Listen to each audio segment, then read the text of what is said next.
ನನ್ನ ಮಿತ್ರರಾದಂಥ ಸುಧಾಕರ್ ಅವರು ನನ್ನ ಆತ್ಮೀಯ ಗೆಳೆಯರಾಗಿದ್ದರು.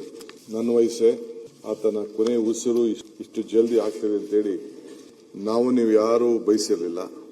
ನಾನು ಗೆಳೆಯ ಸುಧಾಕರ್ ಅವರ ಮರಣದಲ್ಲಿ ಸಾರ್ಥಕತೆಯನ್ನು ಕೂಡ ನಾನು ಕಂಡಿದ್ದೇನೆ. ಅವರೊಬ್ಬ ಸೌಮ್ಯ ಸ್ವಭಾವದ ಹಸನ್ಮುಖದ ಒಬ್ಬ ದೊಡ್ಡ ರಾಜಕಾರಣಿ.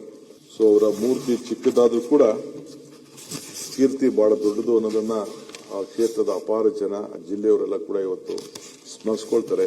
ಅವರು ನೀರಾವರಿ ಅಭಿವೃದ್ಧಿಗೋಸ್ಕರ ಒಂದು ದೊಡ್ಡ ಕನಸನ್ನ ಕಂಡಿದ್ದರು.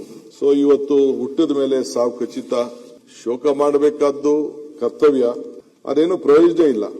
ಆದರೆ ಅವರ ಪ್ರಮುಖವಾದಂತಹ ಕನಸುಗಳು, ಯೋಜನೆಗಳು ಆ ಜಿಲ್ಲೆಗೆ, ನೀರಾವರಿಗೆ ತಮ್ಮ ಜೊತೆಯಲ್ಲಿ ಕೈ ಜೋಡಿಸಿ ನೀರಾವರಿಗೆ ಏನು ಮಾಡಿದಂತ ಶ್ರಮ ಇದೆಯಲ್ಲ, ಅದು ನಿಜವಾಗ್ಲೂ ನಾನು ಒಪ್ಪಲೇಬೇಕಾದ್ದು. ಪ್ರತಿ ಹಂತದಲ್ಲೂ ಕೂಡ ನನ್ನ ಕೊನೆಗೆ ಆ ಜಿಲ್ಲೆಯಲ್ಲಿ ಇರುವಂತಹ ಒಂದು ನೀರಾವರಿ ಯೋಜನೆಗೆ ನನ್ನ ಕೈಯಲ್ಲಿ ಹೋಗಿ ಟ್ರಯಲ್ ರನ್ ಮಾಡಿಸಬೇಕು ಅಂತೇಳಿ ಅವರು, ರಘುಮೂರ್ತಿಯವರು, ನಮ್ಮ ಪಪ್ಪಿಯವರು, ನಮ್ಮ ಗೋವಿಂದಪ್ಪನವರು, ಗೋಪಾಲ್ ಕೃಷ್ಣ ಅವರೆಲ್ಲ ಕೂಡ ನನ್ನ ಕರ್ಕೊಂಡು ಹೋಗಿ ಬಹಳ ದೊಡ್ಡ ಪ್ರಯತ್ನ ಮಾಡಿದ್ರು. ಬಟ್ ಆ ಟ್ರಯಲ್ ರನ್ ನನ್ನ ಕೈಲಿ ಅವರು ಬದುಕಿದಾಗ ಮಾಡಕ್ ಆಗ್ಲಿಲ್ಲ.